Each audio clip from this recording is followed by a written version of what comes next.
नहमदुहु व नसल्ली अला रसूलिहिल करीम अम्मा बाद फ़ाऊज़ु बिल्लाहि मिनश शैतानिर रजीम बिस्मिल्लाहिर रहमानिर रहीम। अस्सलामु अलैकुम व रहमतुल्लाहि व बरकातुहू। सबसे पहले हम ये दुआ पढ़ लेते हैं, अल्लाहुम्मा बल्लिगना रमज़ान, अल्लाह हमें रमज़ान के महीने तक पहुँचा। अल्लाह तबारक व तआला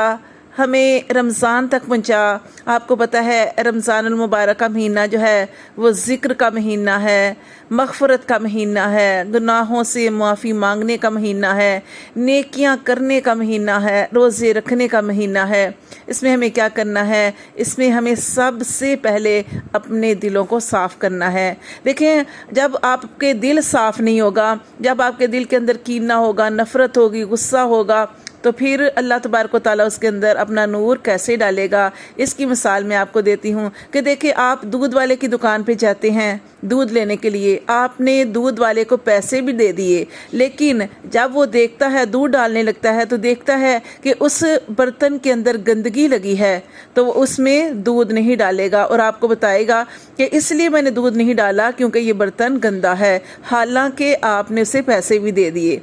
तो इससे हमें क्या पता चलता है कि जब दूध वाला गंदे बर्तन में दूध नहीं डालता तो फिर अल्लाह ताला हमारे सीनों में नूर कैसे डालेगा। तो फिर हमें अपने सीनों को नफ़रतों से, गुस्सों से, कीनों से, हसद से पाक करना है, और ख़ुद भी अगर हमने किसी के साथ जुल्म किया, ज़्यादती की, तो उसकी भी माफ़ी मांगनी है, और अगर हमारे दिल में किसी के लिए गुस्सा है, नफ़रत है, तो उसको भी माफ़ करना है अल्लाह की रज़ा के लिए, ताकि हम जब रमज़ानुल मुबारक के इस मुक़द्दस रहमतों बरकतों वाले महीने में दाखिल हों तो हमारे दिल जो हैं वो साफ़ हों, हर तरफ से पाक हों, और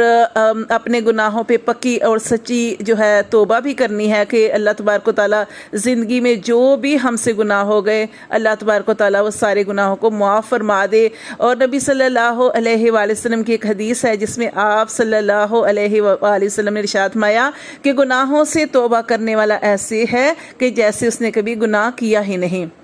तो हमें बहुत ज़्यादा इस्तग़फ़ार करनी चाहिए, क्योंकि नबी सल्लल्लाहु अलैहि वसल्लम ने इरशाद फरमाया कि इस्तग़फ़ार किया करो, मैं दिन में 100 मरतबा इस्तग़फ़ार करता हूँ। हालांकि आप सल्लल्लाहु अलैहि वसल्लम को तो इस्तग़फ़ार करने की ज़रूरत नहीं थी, लेकिन आप सल्लल्लाहु अलैहि वसल्लम ने आपसे इरशाद फरमाया कि मैं 100 मरतबा इस्तग़फ़ार करता हूँ। तो हमें गोया एक तरीका बताया है कि हम इस दुनिया में रहते हैं, हमसे चलते फिरते, जानते बूझते अनजाने में हम गलतियाँ कर देते हैं, किसी को तकलीफ़ दे देते हैं हाथों से, आँखों के इशारे से या ज़ुबान से। तो हमें हर वक्त अल्लाह तबारक व तआला से हर रोज़ जो है वो अपने गुनाहों की माफ़ी मांगनी है, और ख़ास तौर पर रात को सोते हुए अपना मुहासबा करना है कि आज हमने क्या कमाया, क्योंकि हम ज़िंदगी का एक पेज है, हर रोज़ अपनी ज़िंदगी का एक सफ़ा लिखते हैं, एक पेज लिखते हैं। तो ताकि अल्लाह तबारक व तआला जब क़यामत का दिन होगा और जब अल्लाह तबारक व तआला इंसान से फरमाएंगे कि आज तुम कामयाब हो गए, आज अपना नामा अमाल पढ़ो, तो इंसान जो है जो दुनिया में अल्लाह की रज़ा के लिए अमल करता रहा और अल्लाह ताला के हुक्मों को मानता रहा और नबी सल्लल्लाहु अलैहि वसल्लम के तरीक़ों पे चलता रहा, जब वो अपने नामा अमाल को देखेगा तो वो खुश हो जाएगा और लोगों को खुशी खुशी कहेगा कि देखो मेरा नामा अमाल। तो अल्लाह तबारक व तआला हमें ऐसे नेक अमाल करने की तौफ़ीक़ अता फ़रमाए, नेकियों से जुड़े रहने की तौफ़ीक़ अता फ़रमाए, नेक महफ़िलें, नेक सोबतें अल्लाह तबारक व तआला हमें इख्तियार करने की तौफ़ीक़ अता फ़रमाए। आमीन।